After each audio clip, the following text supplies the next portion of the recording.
স্থানীয় সময় শনিবার সকাল 11:02 জাপানের নাগাসাকি শহরে বেজে উঠল যুগল ক্যাথেড্রালের 2 ঘণ্টা।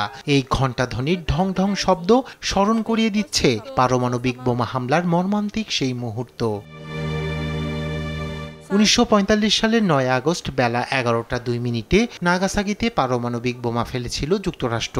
এই ভয়াবহ ঘটনার 80 বছর পূর্তি উপলক্ষে প্রথমবারের মতো সেখানকার বিশেষ গির্জায় একসঙ্গে বেজে উঠল এই জোড়া ঘণ্টা। পারমাণবিক হামলার সময় বাজানো হয়েছিল ঐতিহাসিক এই ঘণ্টা। 9 আগস্ট সকালে নাগাসাকির ঐতিহাসিক গির্জায় একত্রিত হন শত শত মানুষ। এই বছর নাগাসাকির স্মরণ অনুষ্ঠানে উপস্থিত ছিলেন জাপানের প্রধানমন্ত্রী শিগেরু ইশিবা সহ প্রায় শতাধিক দেশের প্রতিনিধি।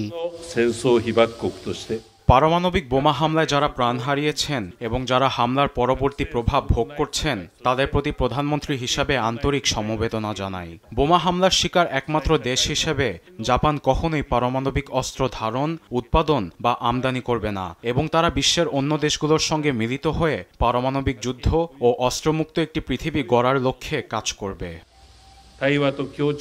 এদিকে ভয়াবহ দিনটির স্মরণে নীরবতা পালন অনুষ্ঠানের আয়োজন করা হয়। অনুষ্ঠানে বিশ্ব নেতাদের অবিলম্বে সশস্ত্র সংঘাত বন্ধ করার আহ্বান জানান নাগাসাকির মেয়র শিরো সুজুকি। 1945 সালের 9 আগস্ট একটি আণবিক বোমা এই শহরের উপর পড়েছিল। সেই দিনের 80 বছর পর আজ কে ভেবেছে আমাদের বিশ্ব এরকম বিভক্ত হয়ে পড়বে? শক্তির মুখোমুখি শক্তি, এমন বিবাদগুলো অবিলম্বে বন্ধ করতে হবে। দীর্ঘ সময়ের বিরতির পর এবার স্মরণ অনুষ্ঠানে অংশগ্রহণ করে রাশিয়া, আর শান্তির বার্তা দিতে সেখানে অংশগ্রহণ করেন ইসরায়েলের প্রতিনিধিরাও। যদিও গেল বছর গাজায় যুদ্ধের কারণে সেখানে আমন্ত্রণ পাননি তারা। রায়হান কবি শুভ্র, নিউজ ডেস্ক, দেশ টিভি।